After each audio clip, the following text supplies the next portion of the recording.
Hello, good morning, student.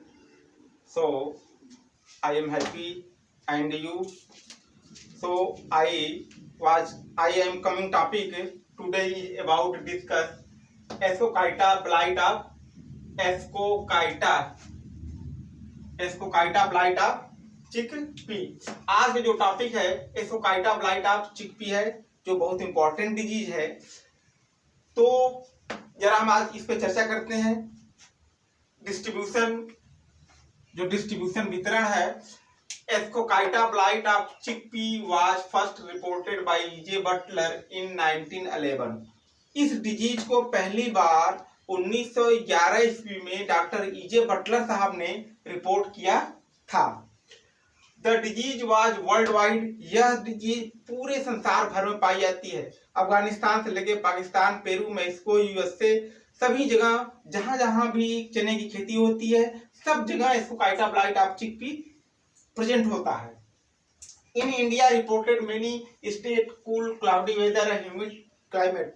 इस disease के लिए अपने देश में अधिकतर ठंडे क्षेत्रों में या जाड़े के सीजन में यह डिजीज बड़े पैमाने पर दिखाई देती है। राजस्थान, मध्य प्रदेश, महाराष्ट्र, यूपी, बिहार, बहुत सारे, छत्तीसगढ़, बहुत सारे ऐसे प्रदेश होते हैं जहां पे यह डिजीज रिपोर्ट की गई है। सिस्टमेटिक पोजीशन में हम देखते हैं सब की kingdom fungi, phylum Ascomycota, class Dothideomycetes, order Pleosporales, family Didymellaceae, genus Ascochyta, species rabiei. जो सिस्टमेटिक पोजीशन है, क्लासिफिकेशन है, परफेक्ट स्टेज पे हमने क्लासिफिकेशन लिखा है। तो ये सब अगर परफेक्ट स्टेज पे देखेंगे तो फंगस एस्कोमाइकोटा से मिलान करता है, जबकि इनपरफेक्ट स्टेज में इम्परफेक्ट फंजाई का फंगस है, सब डिवीजन डिट्रोमाइकोटा का फंगस है। तो दोनों तरह से क्लासिफिकेशन लिखा जाता है, चाहे परफेक्ट स्टेज में लिखिए चाहे इनपरफेक्ट स्टेज में लिखिए। तो हमने आज जो क्लासिफिकेशन लिखा वो परफेक्ट स्टेज क्लासिफिकेशन है। Kingdom fungi, phylum Ascomycota, class Dothideomycetes, order Pleosporales, family Didymellaceae, genus Ascochyta, species rabiei. Right. Causal organism है Ascochyta rabiei. Perfect stage Mycosphaerella rabiei, rabiei, RABIEI, rabiei. Nature of disease externally and internally seed borne pathogen होता है। ये दोनों seed से होते हैं, seed के द्वारा फैलता है, एक्सटर्नली भी सीड से बॉर्न होता है और इंटरनली भी सीड बॉर्न होता है। दोनों तरह से एक डिजीज का स्प्रेड होता है, रेन के द्वारा, वाटर के द्वारा या फिर हवा के द्वारा भी स्पोर फैलते हैं। So externally seed and internally seed borne disease लिखा जाता है। Right. Nature of pathogen generally parasite है, क्योंकि हमेशा जीवित पदार्थ के ऊपर एक फंगस ग्रो करता है। Symptoms: the fungus attack all above ground plant part like stem, leaves and parts at any stage। देखिए यह जो डिजीज लगती है किसी भी स्टेज में फंगस अटैक कर सकता है, और जो फंगस अटैक करता है उसमें जो पत्तियां पे, फ्रूट्स पे, स्टेम पे, सभी जगह सिम्टम बनते हैं। और सिम्टम जो बनते हैं वो सर्कुलर बनते हैं, और उसमें पिक्निडिया बनता है, छोटे छोटे पिक्निडिया बनते हैं, जैसे लगता है कि कंसेंट्रिक रिंग बन रही हो। कंसेंट्रिक रिंग बट बनती नहीं है, लेकिन वो उसके जैसे सिम्टम बनते हैं। Symptoms: produced pale, yellow circular lesion appear on the infected part. जहां जहां भी इन्फेक्टेड पार्ट होगा सब जगह सर्कुलर कंसेंट्रिक रिंग जैसे स्ट्रक्चर लगता है, बनती रहती है, बट कंसेंट्रिक रिंग होती नहीं है, लेकिन उसके जैसे स्ट्रक्चर बनता है। तो पीले कलर में या येलो कलर में और सर्कुलर लीजन बनता है। राइट। जो सिम्टम्स प्रोड्यूस होते हैं प्लांट पे, लीफ पे एंड स्टेम पे, सर्कुलर, पल, येलो इन कलर। माइसिलियम देखिए सब डिवीजन डिट्रोमाइकोटा फंगस से भी मिलान करता है। तो mycelium septate, branches hyaline to brown in colour. Mycelium septate होंगे, ब्रांचेज होगा, हाइलाइन होगा और ब्राउन कलर का दिखाई देगा। उसके बाद pycnidia was spherical to globose. अब इसमें जो माइसिलियम बनेंगे, माइसिलियम से कोंडियोफोर डेवलप करेगा और कोंडियोफोर के ऊपर कोंडिया बनेगा और होल स्ट्रक्चर कन्वर्ट हो जाएगा पिक्निडिया में। पिक्निडिया क्या, what is pycnidia? Pycnidia is asexual fruiting bodies. यह ए सेक्सुअल फ्रूटिंग बॉडीज है। उसी के अंदर, पिक्निडिया के अंदर ही स्पोर फॉर्मेशन होता है। और जब स्पोर मैच्योर कंडीशन में होते हैं, पिग्निडिया पिग्निडिया का मुंह जिसको हम क्या कहते हैं, ओस्टियोल, देखिए ये स्ट्रक्चर ओस्टियोल कहलाता है। ओस्टियोल मीन्स मुख, माउथ पार्ट, और ओस्टियोल का मुंह ऐसे खुल जाता है और फिर कोंडिया बाहर निकल जाती है। तो पिग्निडिया व स्फेरिकल टू ग्लोब्स, जो पिग्निडिया बनता है वो स्फेरिकल बनता है एंड ग्लोब्स बनता है। Conidia hyaline, straight, curve shape, oval and अनसेप्टेड।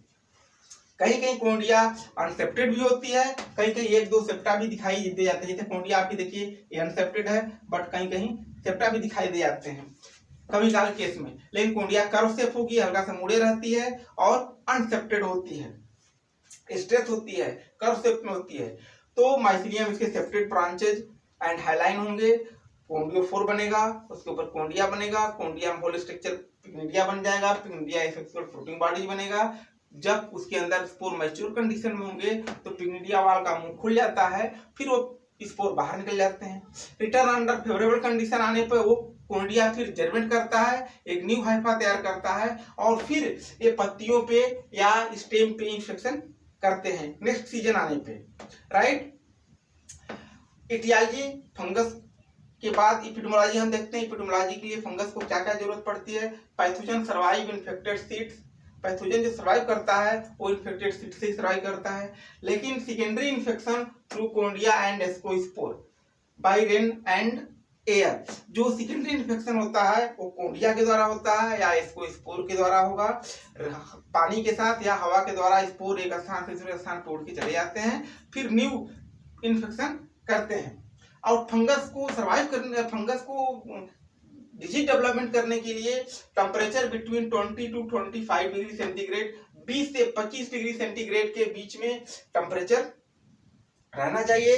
Relative humidity above होनी चाहिए। वेटनेस पीरियड 10 आवर के आसपास में ही फंगस पत्तियों पे सिम्टम प्रोड्यूस करने लगता है।